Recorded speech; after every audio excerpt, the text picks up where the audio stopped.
Në Shqipëri ka shumë klinika dhe janë pak ato që janë vërtet të standardizuara. Sipas teja, cilat do të jenë standardet profesionale që dikush të ushtrojë profesionin e dermoestetikës sot në Shqipëri? Mendoj që më mirë se sa një stomatolog nuk do mund ta vazhdonte patjetër edhe një mjek specializimin për dermoestetik, që për fat të keq Shqipëria nuk e jep. Të gjitha produktet duhet të jenë të certifikuara ose më saktë të kenë standardin minimal të certifikimit evropian. Si e bëni diferencën ju tek YKM? Nuk duhem bërë transformime alketa në fytyrë. Njerëzit duhet të bëjnë vetëm përmirësime të fytyrës së tyre, pa dalë jashtë kontureve. Më merr malli të shoh vajza shumë pak të prekura.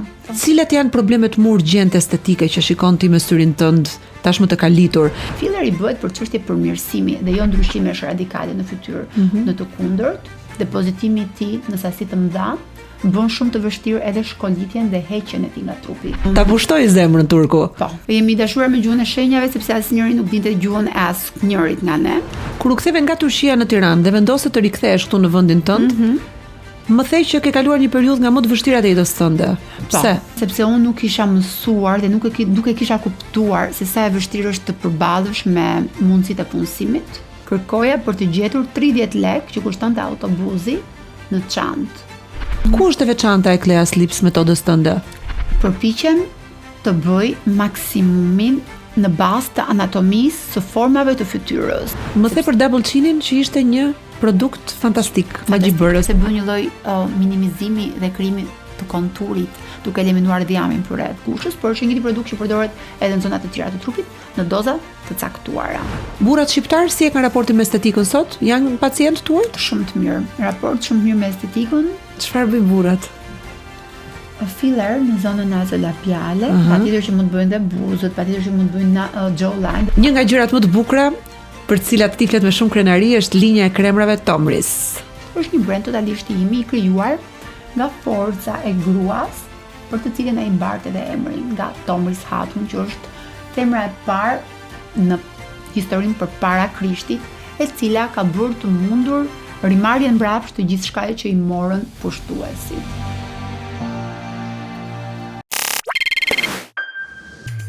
Jam shumë e kënaqur që sot është doktoresh Clea me ne. Faleminderit dhe unë. YKM. Po. Aesthetic Clinic në Tiranë.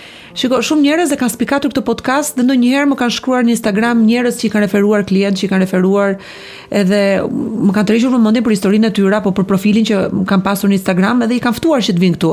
Shumë të tjerë kanë pikasur nga kërkimet që bëj. Ka dhe njerëz të cilët vinë pastaj si mikesha pas mikeshash në zyrën time, edhe kështu të njoha unë ty Clea. Nisi si një bisedë mikeshash për disa konsulta të vogla që unë duhet të bëja me ty, fillimisht si stomatologe dhe pastaj si mjeke estetiste, dhe zbulova historinë tënde të suksesit, një histori e ndërtuar në industrinë e estetikës dhe stomatologjisë me shumë punë, me shumë djers, me shumë përpjekje, me shumë sakrifica dhe me shumë pasion e stacione të bukura, pasion edhe stacione lumturie që ke hasur gjatë rrugës. Për fat, se disa hasin shumë pengesa, rrëzohen, ringrihen. Ti që nga familja që të ka rritur me shumë vlera dhe me shumë dashuri dhe deri tek familja që ke krijuar, në gjithë të rrugtim ke pasur dhe aventurë, dhe adrenalinë, dhe gëzim. Shumë faleminderit që ke ardhur ta rrëfesh tu tek Inspire historinë tënde. Jam e bindur që do frymëzosh shumë homologe të profesionit tënd, po dhe shumë vajza sipërmarrëse të cilat kanë timonin e sipërmarrjeve të tyre në dorë edhe mund ta ngasin mirë makinën. Faleminderit. Për mua është shumë kënaqësi që të jem përballë teje dhe për të ndarë historinë time. Unë jam mjeke stomatologe, kam kryer studimet në Tiranë dhe më pas në Turqi për dermoestetik. Aktualisht ndjek studimet në Kipro për OMF, pra kirurgje oromaksilofaciale. Shiko, pse thon gjithmonë që kush një mirë anatomi në fytyrë si stomatolog është një mjek shumë i mirë, tek i cili mund të besosh se s'bën gabime me nervat, me muskujt, një çdo pikë, çdo detaj. Po, imtësisht. Të qenurit stomatolog do të thotë të studiosh për 5 vite përpos anatomisë së dhëmbëve, anatominë e kokës dhe të qafës.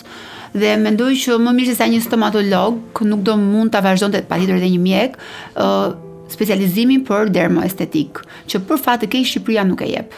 në Shqipëri ka shumë klinika, vërtet shumë, dhe janë pak ato që janë vërtet të standardizuara.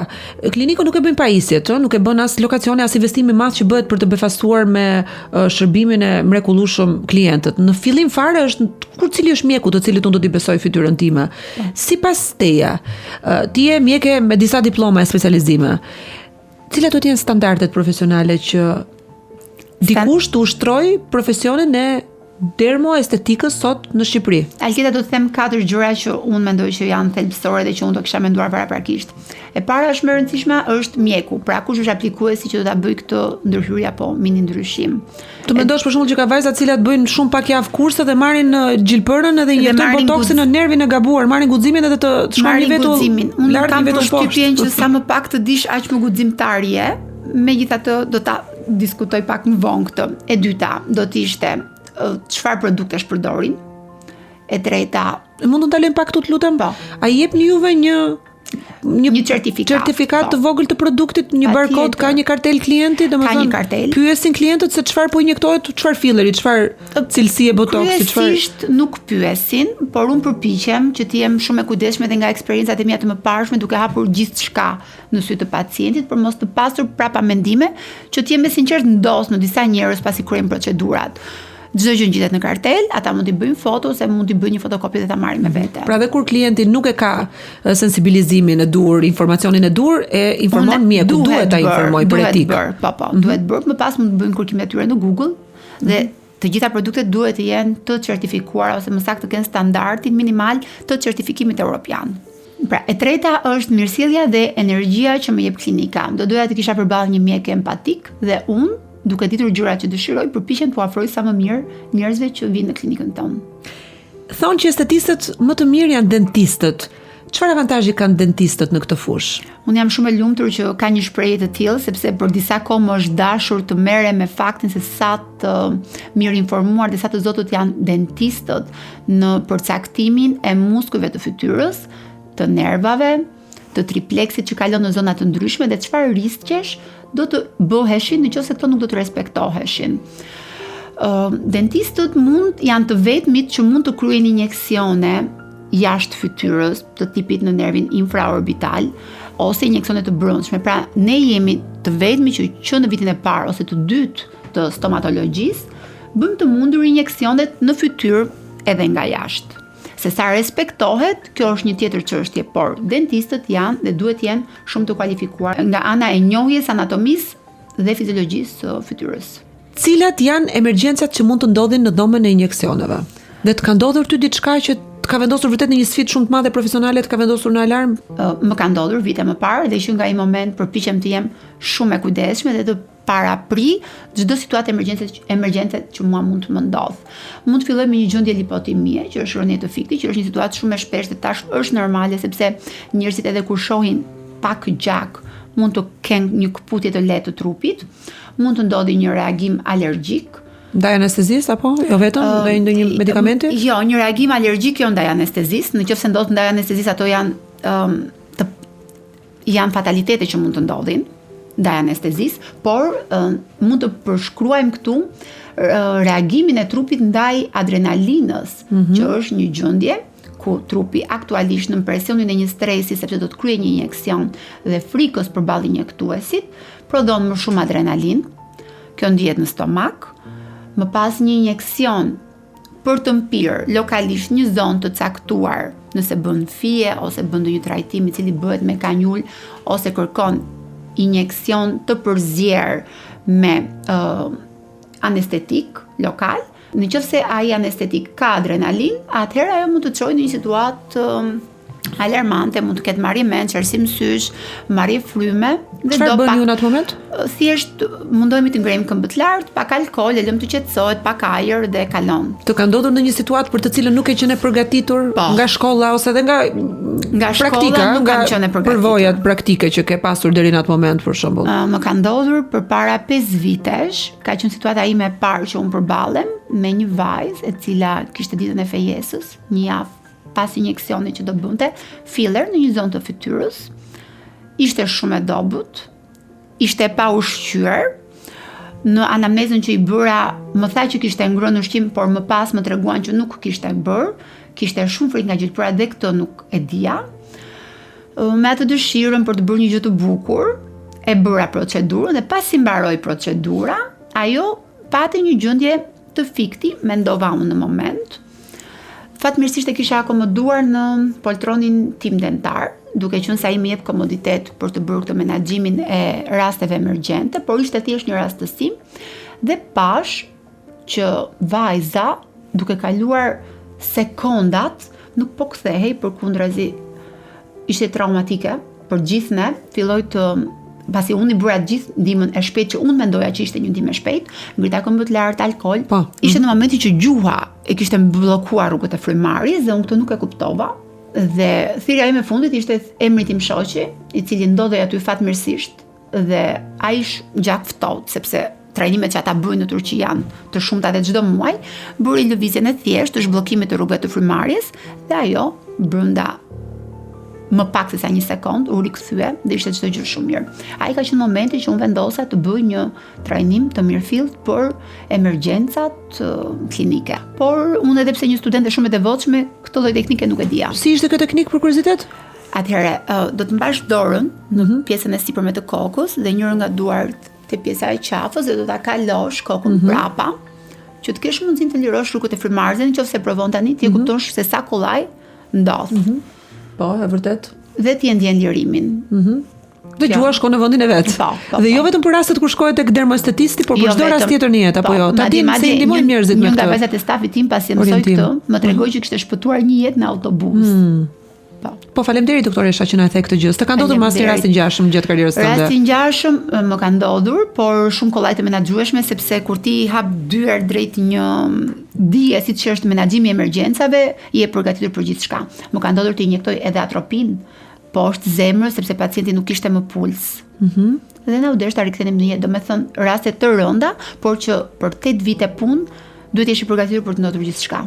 Si lindi pasioni yt për estetikën dhe bukurinë? Dhe pse nga stomatologjia ti je vendosur tani në fushën? Po.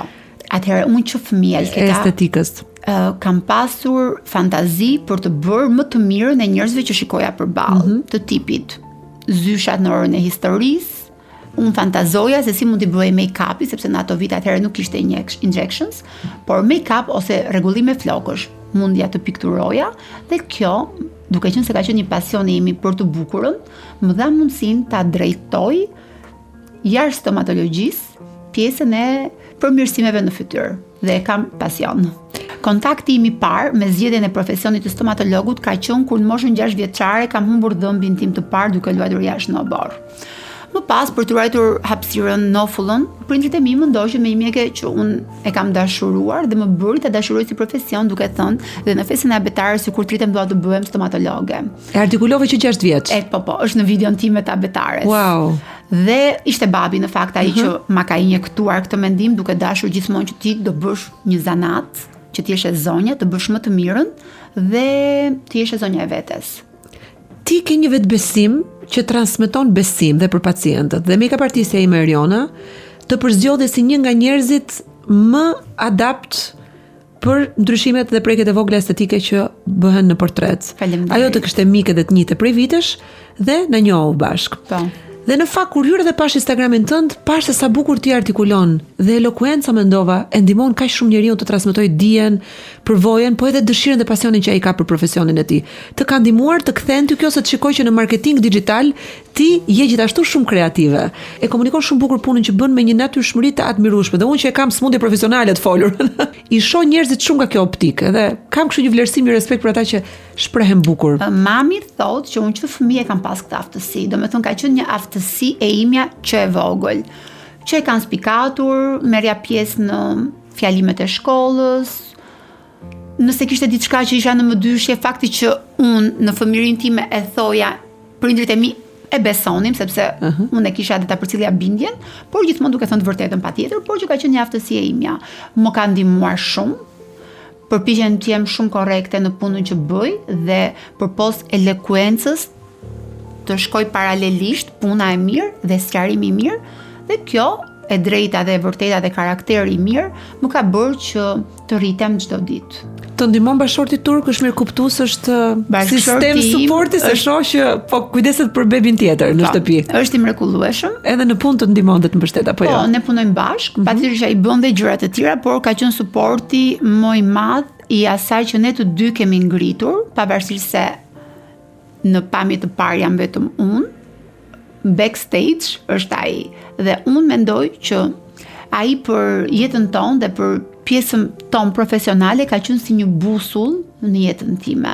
Ka qenë shtysa e parë dhe ka qenë ai që më injektoi frazën pa seminare, pa trajnime, nuk mund të rritesh kur profesionalisht. Duke qenë se kemi 10 vite që njihemi bashk, ne jemi rritur të dy.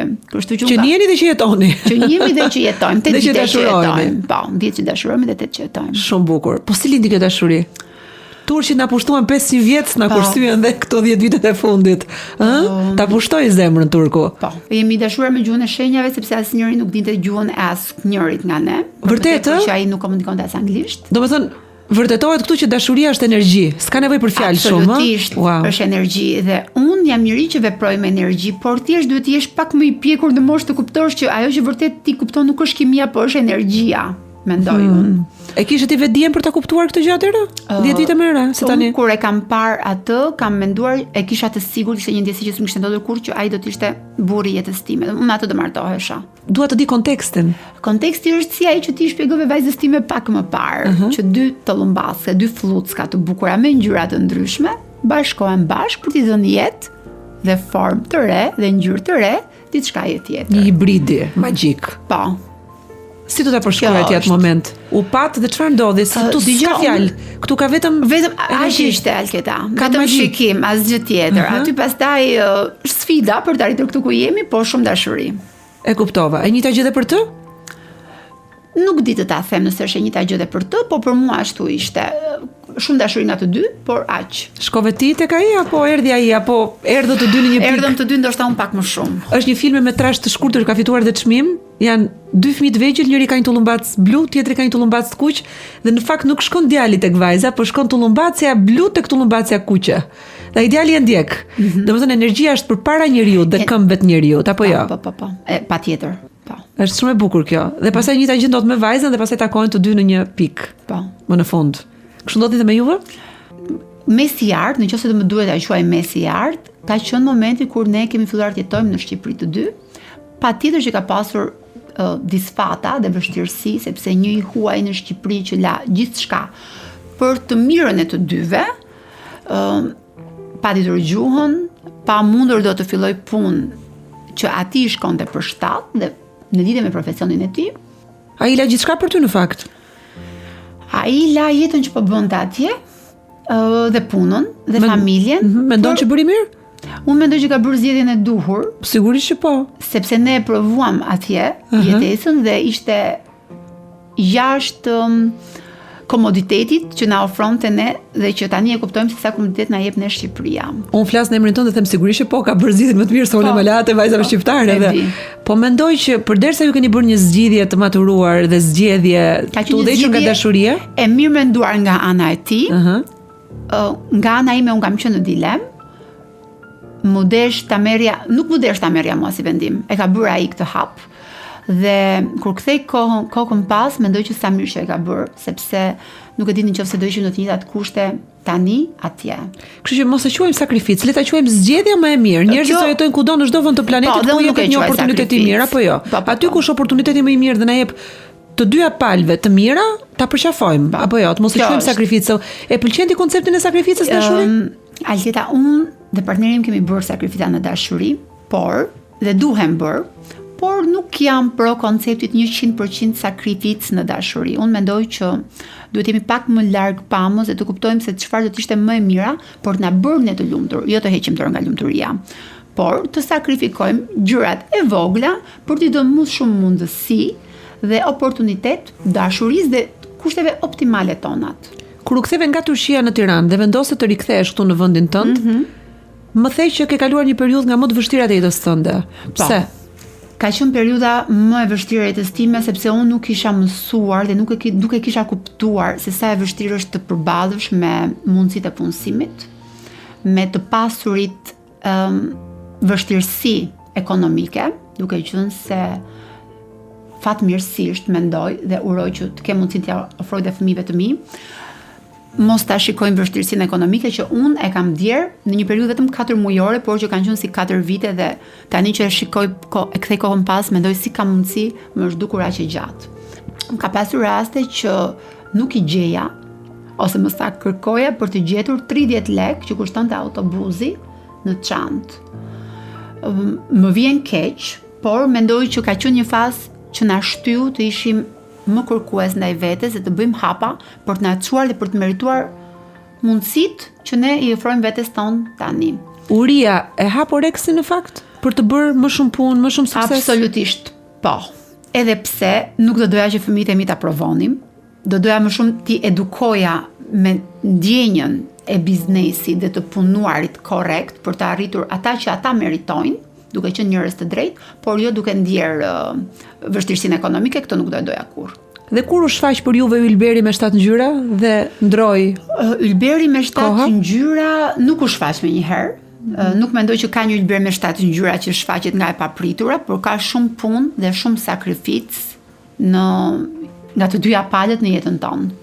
Për një periudhë 4 mujore jemi ndjer totalisht të bllokuar dhe nuk kishim asnjë lloj mundësie për të bërë përpara. Do me thënë, të gjitha kontaktet që prindrit e mi kishim, thjesht nuk ekzistonin më. Dhe tani që e mendoj dhe them kthej kohën pas se si kemi bërë aplikime në çdo vend të mundshëm për të filluar punë. Pastaj gjyshja ime, e cila mendonte për ne, gjeti një njerëz që ishte me shtetësi turke. Do me thënë, sa e largët, tani më duket një gjë shumë e thjeshtë, por mendoj se sa rëndësi ka pasur për ne.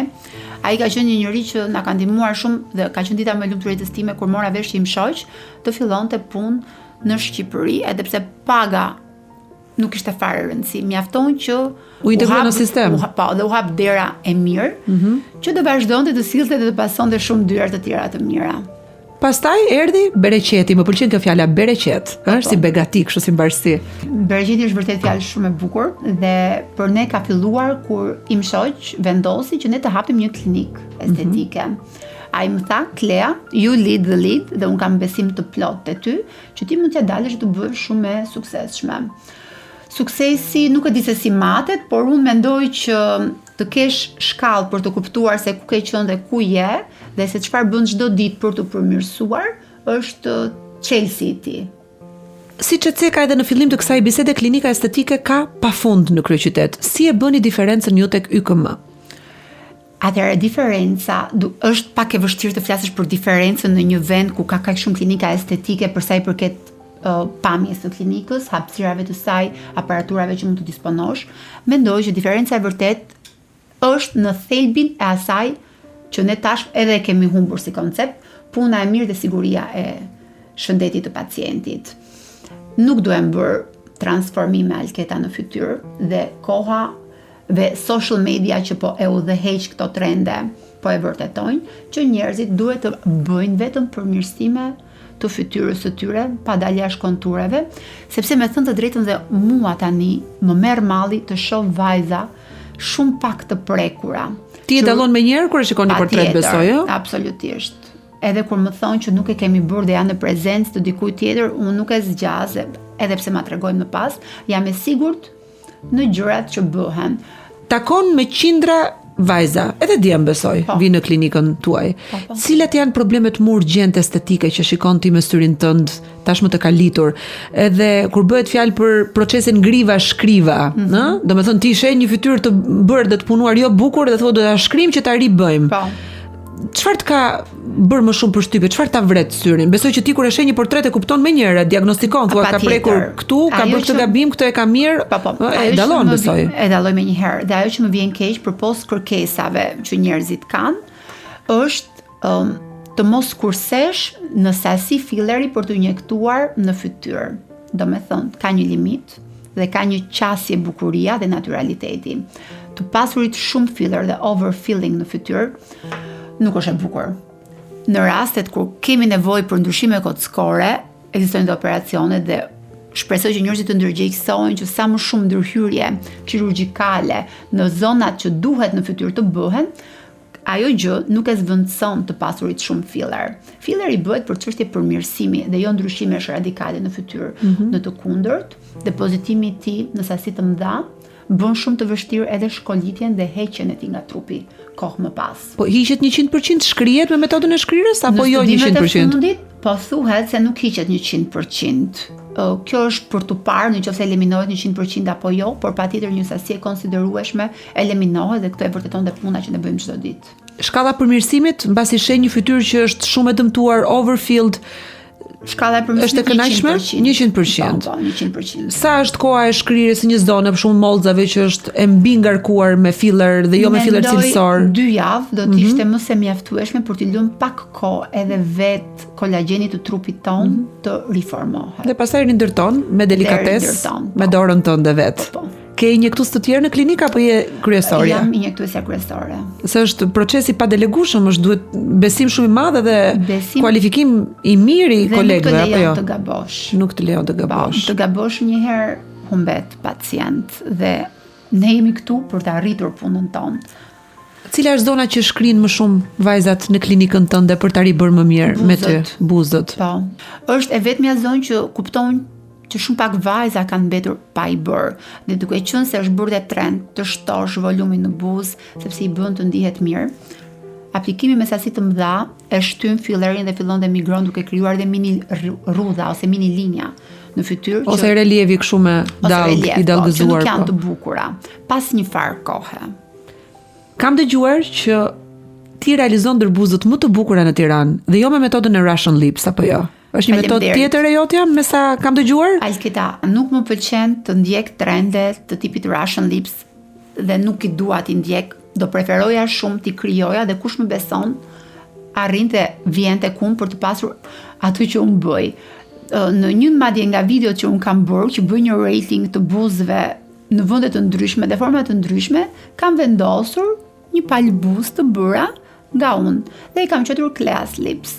S'ka pasur shumë komente pozitive, ka pasur edhe komente negative të tipit duke shfaqur egon time, por në fakt jo, thjesht kam dashur të krijoj një rrugë që ka të bëjë me secilin nga ne aplikuesit për të pasur mënyrën e tyre të aplikimit. Ku është e veçanta e Class Lips metodës tënde? Përpiqem të bëj maksimumin në bazë të anatomisë së formave të fytyrës.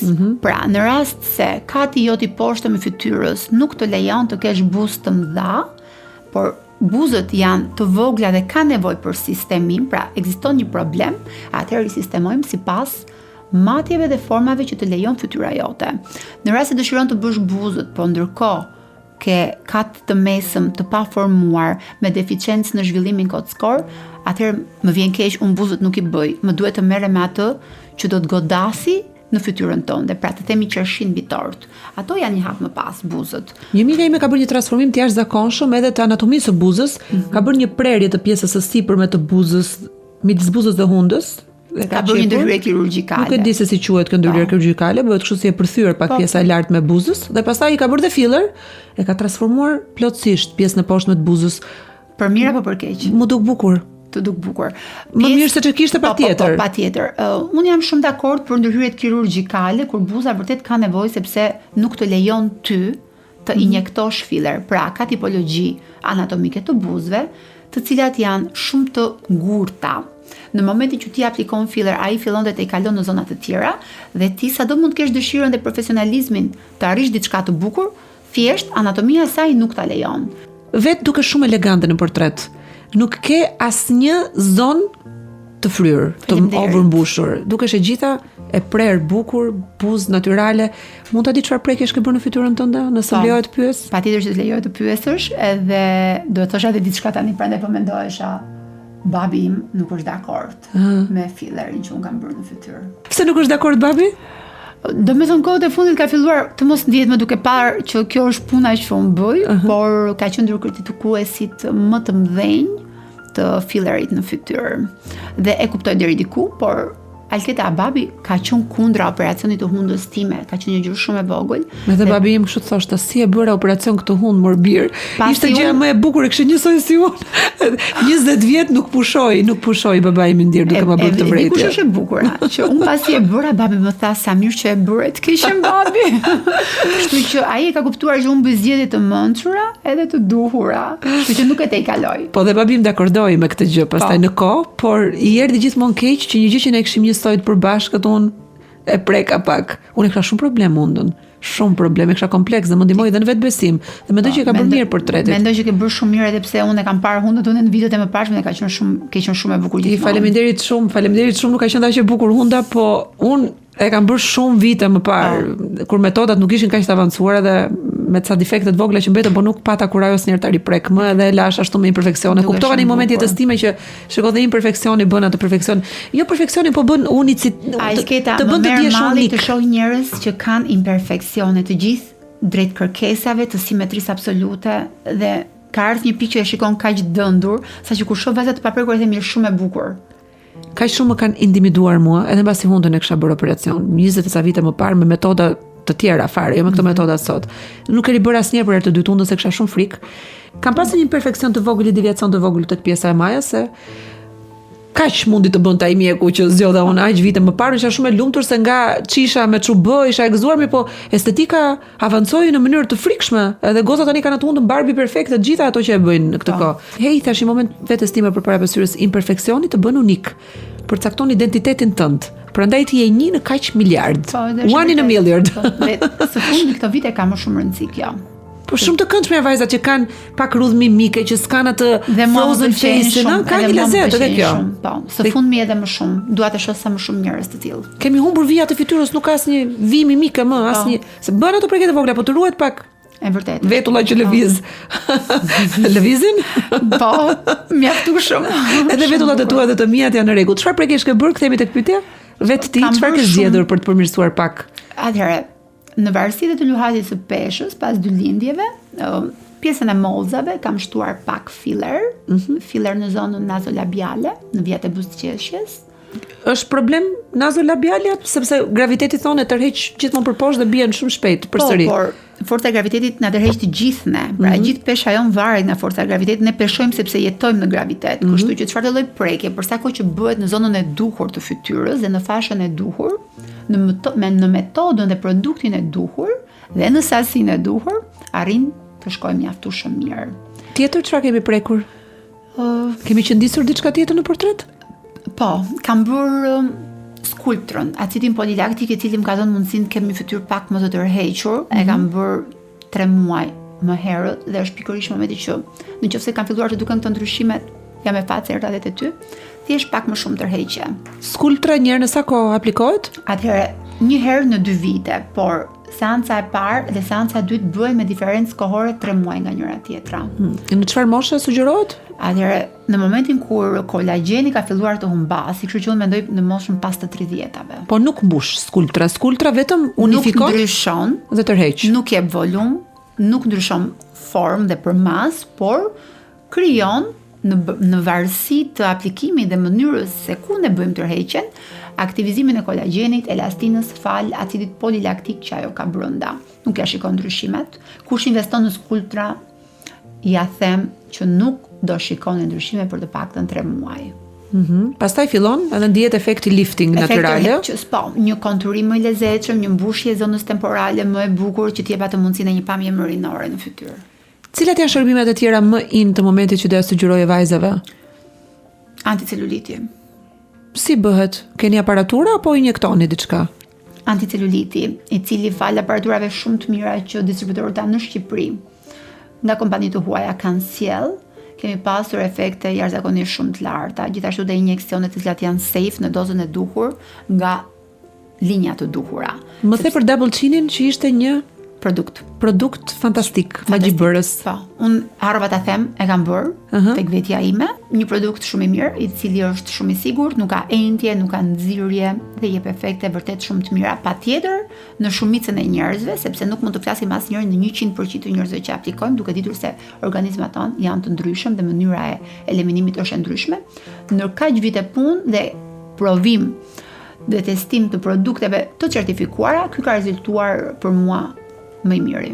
Çfarë efekti i bën për shembull double chinit? Po brënda të ditëve ajo masa e vogël dhjamore nuk është më, ose bën një lloj minimizimi dhe krijimi të konturit duke eliminuar dhjamin përreth gushës, por është një produkt që përdoret edhe në zona të tjera të trupit në doza të caktuara. Sa injektime bëhen në mjekër? Nuk mund ta them dot me numër Alketa, varet nga masa dhjamore dhe mund të variojë në 5, 6, 7 shpime të vogla. Mund ta bëjnë të gjithë? Mund ta bëjnë të gjithë ata që nuk kanë probleme shëndetësore të tipit duke filluar nga epilepsia. Do doja të fse pak dhe për këtë temën, jo vetëm shepin dhe jo vetëm produktet që eliminojnë dhjamin në zona të caktuara, por gjitha produktet që kanë të bëjnë me injeksione.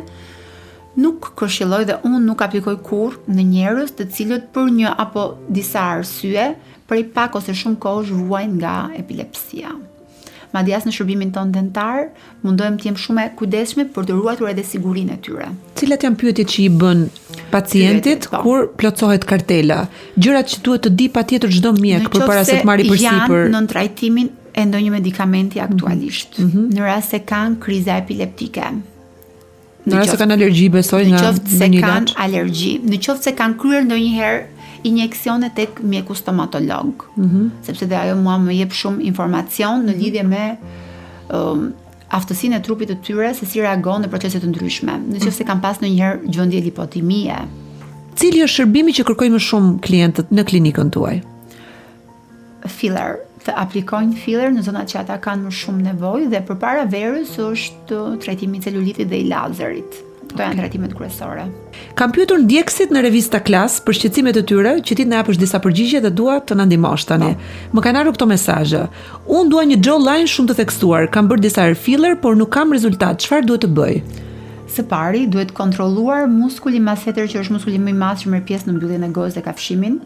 Në qoftë se pacienti gjatë kontrakcionit ka një muskul masseter të zhvilluar, atëherë filleri është absolutisht i kundërindikuar. Këshillojmë të bëjmë relaksim të massetrit, por kjo në varësi të pamjes që ai ka dhe duhet bërë vizita klinike. Okej, pyetje 2. A është problem nëse e bëj hundën filler sepse thonë që kur migron shkon tek syt dhe rrezikon shikimin? Atëherë, nuk është problem të bëhet hunda filler në qoftë se pacienti është kandidat i dur dhe kjo bëhet nga vlerësimi i mjekut përkatës. Në rast se mjeku është profesionist dhe i kujdesshëm, kur flas profesionist që njeh në mënyrë perfekte anatominë, dhe në rast kur hunda është e paprekur nga ndërhyrjet e operacionit, është e sigurt për të bërë me filler. Filleri nuk migron, nuk lëviz, është shumë e sigurt. Cilët nuk janë kandidatët ideal për ta bërë? Në rast se hunda është shumë e madhe dhe fytyra është shumë e imët. Në rast se pacienti ka një hundë të frakturuar. Në rast se pacienti ka kriza epileptike, në rast se pacienti ka kryer filler më parë dhe ka pasur skuqje në zonën ku është kryer filleri. Këto janë kryesisht. Nekroza e hundës, një mike ime ka parë qamet me sy. Dhe jo vetëm. Do me thënë çfarë ka hequr e vajzë, ajo pati një gati shkrirje të hundës, një djegje në këtë pjesën e ballit. Çfarë nuk ka bërë për të rekuperuar dhe nuk e ka kthyer dot në gjendjen e mëparshme. Ka bërë shumë gjëra, por dëmi ka qenë kaq i madh dhe kam përshtypjen që ka diçka shumë keq. Ka diçka që duhet bërë në momentin e parë, që shtypet e hunda dhe shikohet ka apo jo. Qarkullim gjaku, se që bën juve një kështu një provë që shkrini në moment kur ka një problem. Patjetër, në momentin e parë që ndodh nekroza e hundës, sepse nekroza e hundës vjen pasi ndodh fillimisht okluzioni, pra prekja e arterjes me filler dhe ndalimi i kalimit të gjakut, duke çuar në mos oksigjenim të asaj zone dhe duke çuar në ishemi, pra në vdekje të asaj zone. Kjo nuk vlen vetëm për hundën, kjo vlen edhe për zonën nasolabiale. Do të thënë, kjo vlen edhe për zonën e aplikimit të fillerit, ti më the më parë në lidhje me hundën, por kjo ka të bëjë pikërisht me fillerin në këtë zonën këtu, ose fillerin në zonën këtu, ku janë pikërisht hapjet e vrimave në kock për të kaluar më pas tripleksi, nerv, arterie. Kam probleme dhe rizë dhe nasolabialit, ë? Patjetër, është zonë shumë e rrezikshme, e cila duhet aplikuar me shumë përgjegjshmëri, me aspirim, edhe pse aspirimi nuk është ndonjëherë zgjidhja e dur nga gjitha kohët dhe statistikat që kanë provuar, duhet të jetë një mjek me shumë eksperiencë. Nga ndryshon për shembull injektimi me kanul? Nga injektimi që bëhet me agë direkte në kockë? Agja është më e rrezikshme, nuk bëhet në kockë, bëhet në afërsi të kockës. Agja është më e rrezikshme dhe do një eksperiencë shumë të lartë nga aplikuesi, duke qenë se shmang edhe çarjen e enëve të vogla të gjakut dhe ul mundësinë e nxirjes. Kanjula rrit mundësinë për të mos pasur nxirje, por unë personalisht në këtë zonën këtu Alketa nuk e preferoj aplikimin me kanjul. Dhe ka raste që më pyesin, duke qenë se shikojnë kudo video, pse nuk po e bën me kanjul. Dhe për sa kohë që mua kanjula më bën më të sigurt përballë punës time dhe ruan më shumë punën time, nuk e jep ajo rezultatin atë që unë dua përmes saj. Dhe kam qenë shumë e sigurt. Nuk përdor kanjulën. E përdor në raste të rralla, në zonën nazolabiale, por jo se nuk e përdor. E përdor, por ndihem më komode me agët e vogla. Po ama duhet të jesh shumë precize. Po. Kuptova. Kam rrafet por syve shumë të theksuar, thot një djegëse tjetër, më kanë sugjeruar filler, por kam parë që nuk duhet. Mezoterapia nuk më ka dhënë rezultat. Çfarë më sugjeron doktoresha? Filleri nuk është gjithmonë një zgjidhje shumë e mirë e radhë për syve. Nuk e di sa dukem tani në kamera, por dhe un kam radhë dhe kam zgjedhur të mos i prek për të vetmen arsye jo për rrezikshmërinë, por për të ulur mundësinë e të dukurit falso. Pjesa e syve dhe shikimit të jep pikërisht identitetin tënd. Kam parë njerëz që e kanë bërë dhe e kanë humbur atë identitet dhe vinë për t'i shkrirë. Jam dakord për të aplikuar filler në sasi shumë të pakët në rast se duhet vërtet dhe është një domosdoshmëri shumë e madhe, por ka të terapi të tjera të tipit lazer ose mesoterapi ose skin booster që aplikohet në atë zonë për të dhënë një efekt shumë të mirë. Një djegëse tjetër thot kam parë diku baby eye teknik me filler mbi sy. A është e rrezikshme? Aplikohet. Baby eye është çfarë bën? Bën këtë tulin e syrit të mbush pak? Po, e imitojnë atë dhe në moshat shumë të mëdha, kur rënja në peshë dhe futja e syve brenda është shumë e dukshme, ajo këshillohet të bëhet dhe është një teknikë që ja vlen, por duhet pasur shumë kujdes sepse nuk duhet të afrohesh nga mesi vetullës dhe më para, po e them pak më popullore. Edhe syri zvoglohet ndonjëherë shumë, bëhet si sy aziatik pak, ë? Po, patjetër, detyrimisht. Po s'u aplikohet se duhet të rëndohet qepalla? Rëndohet qepalla, në momentin që ti mban akull, nëse filleri është hidrofil, ai fillon dhe fryhet dhe është shumë e vështirë që të ikë ajo entja aty. Unë personalisht nuk e aplikoj.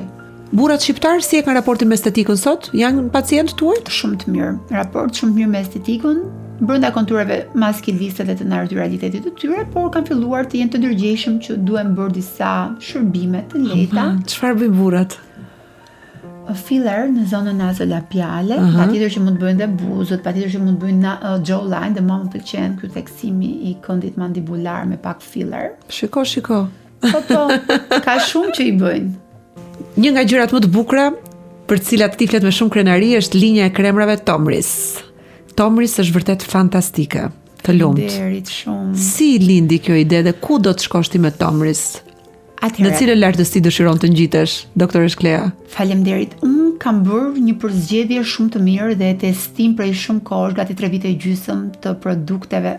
Prodhova 17 kategori në një nga laboratoret më të mirë në Itali. I kam testuar për kaq kohë, derisa në nëntor, pra para 5 muajsh, vendosa të lançoj vetëm 4 kategori të tyre, duke dashur që ta përmirësoj figurën time si mjeke dhe ta lartësoj, duke pasur paralel dhe shërbimin e skincare, i cili në klinikën tonë përveç se një skin test i jep mundësinë edhe ta provosh ka testera. Dëshira ime është dhe pritshmëritë e mia janë shumë të larta, por patjetër që do kohë dhe punë. Ky është një brand i ri, nuk është një brand që unë e kam marrë nga diku dhe po e distribuoj. Thjesht është një brand totalisht i imi, i krijuar nga forca e gruas, për të cilën ai mbart edhe emrin, nga Tomris Hatun, që është femra e parë në historinë përpara Krishtit, e cila ka bërë të mundur rimarrjen mbrapsht të gjithçkaje që i morën pushtuesit. Dhe si një emër shumë i fuqishëm, kam vendosur ta ndaj si emër mbi emër dhe ta prezantoj. Sa bukur, Tomris. Cilat janë 4 kategoritë kryesore që ke krijuar? Është hidratuesi, është kremi anti-rrudh për zonën poshtë syve dhe rrudhat mbi buzë, që është një problematik e cila shumë e vështirë për të zgjidhur qoftë nga filleri, qoftë nga mezoterapia, dhe më është dashur të shkoj përshtat një trajtimi alternativ, por shumë të dobishëm për gjithë njerëzit që kërkojnë tek unë ndihmë për të trajtuar këto zona. Është filler serumi, i cili bën të mundur një lloj shkëlqimi dhe jep një pllump lëkurës kur ti e aplikon, dhe Red Scorpioni, që ka qenë produkti hero, i cili përveç efektit të botoxit, që aktualisht nuk e përdorim, mund të bëjë edhe një trajtim shumë mirë të njollave dhe mini akneve në lëkurë. Akrepi kuq? Po, helmi akrepi të kuq. Po ka ndonjë veti helmi akrepi të kuq? Ka peptide, një kombinim 3 peptidesh, e cila bën të mundur pikërisht tërheqen? Po, ne kemi bërë edhe disa ndjekje të njerëzve që e kanë aplikuar përpara pas dhe brenda një periudhe 3-4 javore kanë pasur super ndryshime në tërheqjen e rrudhave kryesisht të ballit dhe të syve. Në epokën ku jetojmë ka shumë debate mbi jetën e grave nëse mund ta përjetojnë suksesin në karrierë paralelisht me rritjen e fëmijëve, me një familje në ekuilibër. Lily Allen ka thënë se fëmijët ja shkatruan karrierën në kuptimin e pop stardom, edhe se e bezdis shpreha mund t'i kesh të gjitha. Sipas saj kjo është gati e pamundur dhe tejet e vështirë. Ti je një grua në karrierë, businesswoman, doktoresh që bën ende studime, që ke prodhuar 4 kremra. Nga ana tjetër dhe mami 2 vajzave, njëra shumë e vogël është vetëm 3 vjeç. Pra je shembulli që këto gjëra në fakt nuk e përjashtojnë njëra tjetrën. Cila është qasja jote për vajzat që nga njëra anë kanë familjen me 100 këmbana që ju bien në kokë çdo ditë dhe nga ana tjetër kanë ëndra të tyra? Alketa, unë të them të drejtën, nuk e kuptoj se si mund të jetë familja një pengesë për të qenë një femër në karrierë. Nuk ka qenë asnjëherë aspirata ime të jem një femër në karrierë, por kam dashur gjithmonë të jem versioni më i mirë në punën që unë bëj dhe në familjen që unë kam ndërtuar. Po mbase s'kan fatin që të kenë një burr që është një shtyllë dhe një sistem mbrojtës dhe mbështetës si ai që ke ti? Patjetër, edhe kjo është. Por përveç kësaj është dëshira dhe mënyra se si ti e shikon jetën dhe kjo ka të bëjë edhe me mënyrën se si ti je rritur. Familja jon, ne ishim gjithmonë të katërt me prindrit me vllain shumë të lidhur dhe gjithmonë më kanë injektuar mendimin që familja është e para dhe unë jam rritur me këtë gjë dhe unë mendoj që pa familje dhe pa bazë asgjë tjetër nuk mund të sistemohet. Qofse shëndeti dhe marrëdhënia është ashtu siç duhet të jetë në një familje, çdo gjë tjetër vjen dhe mendoj që shanset për të rritur janë edhe më të larta në profesion, në karrierë dhe gjithçka. Disa pyetje të shpejta për doktoresh Klean. Botox apo skincare i mirë? Të dyja. Buzë natyrale apo buzë me volum? Patjetër natyrale. Jawline i theksuar apo i butë? I butë. Zona ku nuk duhet të eksperimentohet kur? Zona në pjesën sipër syve, në këtë foraminat këtu. Një trend bukurie që të lodh. Russian lips. Një trajtim që do ta rekomandoj patjetër. Një skin booster i vazhdueshëm në fytyrën e qafë dhe duar. Fytyrë perfekte apo fytyrë autentike, origjinale? Autentike. Gjëja e parë që shet tek një portret. Harmonia e kateve të fytyrës dhe lëkura. Një fjali që do t'ja thojë çdo vajze para se të prekte fytyrën. Tek estetisti. Mos humb naturalitetin dhe format e tua. U kënaqja shumë. Edhe unë nuk kënaqesh masë. Edhe më pëlqen që këto në fakt i ruaj kështu në editimin që i bëhet episodit të vërteta siç janë. Ja kjo për shembull që theti tani u kënaqa shumë, disa u kënaqa. Ishte kështu si një. Ishte një si një shfryrje oksigjeni pas një seance meditimi. Do ta ruaj patjetër, s'e ta heq, kjo është këto gjëra të bukura. Dua të vi të provoj skulptrën, jam kurioze. Duhet ta bësh patjetër, do ndihesh shumë mirë. Por do ma thuash ti pasi ta bësh. Okej. Shumë faleminderit, ishte shumë kënaqësi që të njoha dhe u njohe me komunitetin tim, sa unë të kam njohur tashmë, prej buzëve të bukura që i bëre mikeshës time, pa nxirje, jo shumë të fryra, super natyrale dhe sensuale, më pëlqyen shumë. Shumë faleminderit Alketa. Dhe pastaj pas kësaj, më pëlqeu shumë vajza që ti je, vlerat që ti ke, mënyra se ti punon, dhe jam shumë e lumtur që për pak ditë do zhvendosesh në klinikën tënde të re model, një investim vërtet serioz dhe ambicioz, të cilin e ke merituar se ke shumë vite që punon. Faleminderit. Kush punon shpërblehet gjithmonë. Të lumt. Vërtet, faleminderit shumë. Faleminderit Klea. U kry.